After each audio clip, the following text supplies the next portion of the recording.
All right, let's go into a stock down situation. I want to go a little bit deeper. We're going to have a deep dive here into the Ohio State Buckeyes. They're coming off of a 4-point win over Nebraska that was very underwhelming. They were fortunate enough to come out of that game with a win.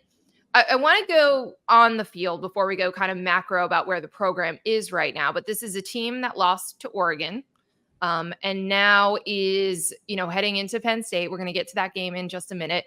But the state of the roster, I think, is where I want to begin here with the offensive line, Joshua, where the left tackle spot has been an area of concern. So Josh Simmons was the starter at the start of the season, and then he gets injured in the Oregon game. So his backup comes in, and that backup gets injured in the game against Nebraska. So then they start moving around players from the interior of the line to the outside and shuffling. Now, it's unclear exactly where they're going moving forward. But one thing that is clear is that this offensive line has made it difficult to run the ball. So since losing Simmons, they've had 60 snaps where they've run the ball, and it's been 2.2 yards per carry, lost yards on 37% of those plays. Thanks to the Cover 3 pod for that stat.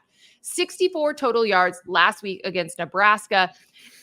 And I don't know what you can do to fix this or adjust it. How do you feel about these questions of, like, with whatever the offensive line is going to look like for the back half of the season, is it good enough to create a run game with two of the best running backs in the country?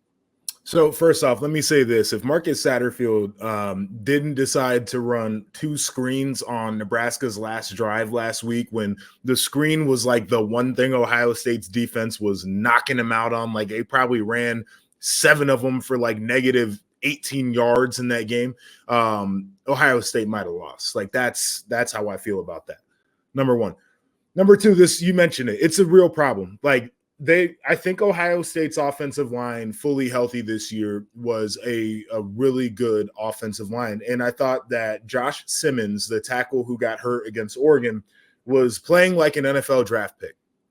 So you had him, who's playing like an NFL draft pick. You had Donovan Jackson, who was, midseason All-American, and Seth McLaughlin, the transfer from Alabama that people tried to tell us was not a very good player, who's actually a very good player. And you had those 3 guys lined up right next to each other playing extremely well. And all of that is completely disrupted right now. And I do think it is an issue. But this is not just a personnel problem. Like Zen Mahalski, who went in for Josh Simmons, was objectively awful in pass pro. But he was actually well graded in the run game. He's a good run blocker, right? And so I think the point that I'm trying to make is they have guys who are doing things that don't play to their strengths. And I think because of that, Ohio State looked schematically and said, what can we do to try to help?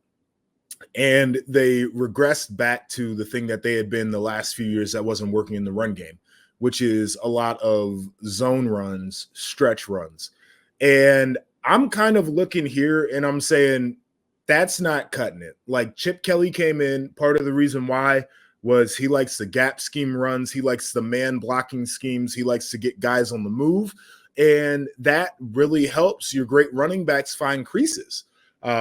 Now, those guys, I think, have to make some more people miss. I think Nebraska might have only missed 3 tackles in that football game. Like, you got to run out of an arm tackle. You got to make a guy miss. All that to say, like, they have a real personnel problem. And at Ohio State, I don't think you should ever have a depth problem like this, but they do. It's bad.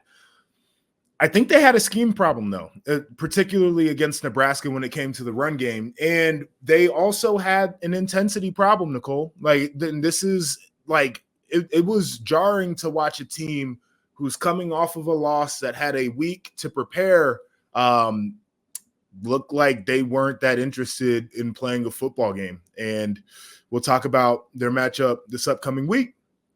But if you want to stroll into Happy Valley looking like that, you are going to get your ass kicked. So that is what I wanted to ask you about, kind of the state of the program. We talked a lot about Ryan Day and that Oregon matchup and how big it was for him and the type of a top 5 game. He's got another one on deck here. But with that performance against Nebraska, off a bye, off of the first loss of the season, this is still a roster that everyone expects to be contending for a national championship. We've talked about this so many times this year. National title or bust type of season. Mm-hmm. What is the state of the program as we sit here heading into November? It's I think they're kind of meeting an inflection point right now. So let's go back to the game on Saturday against Nebraska. The Boo Birds were out in the stadium, right? Like there were people booing the team. That in the third quarter in particular was bad. They went 3 and out. They had a 1-play interception drive, 3 and out, like 23 yards that quarter, and the fans booed them. All right, so that's something that typically does not happen in the Horseshoe. Those fans usually aren't loud for anything anyway, but to get loud to disparage their own team is not something that they do. You kind of had the Ryan Day tantrum on the field after the targeting call, and I like the intensity, but it does not look good. Just the optics of it aren't great. There were people saying really weird things about guys who were praying after the game on Twitter. And it like local media, The Beat, is starting to report like objective media rather than friendly media. You have former players who are on podcasts saying things. I'm a former player on a podcast, by the way. It feels like we're kind of losing the plot there in Columbus. It's weird. And I think that this game coming up against Penn State is going to be the one. This, not to get too far into it, but like James Franklin is the one coach in Ryan Day's pay grade that is worse in big games than Ryan Day. He is the one coach in Ryan Day's pay grade that Ryan Day has been able to beat. But typically, Ohio State's favored in those games anyway. And they're going to be favored in this one. And so I think a lot of people are going to feel a way about the outcome of this game specifically.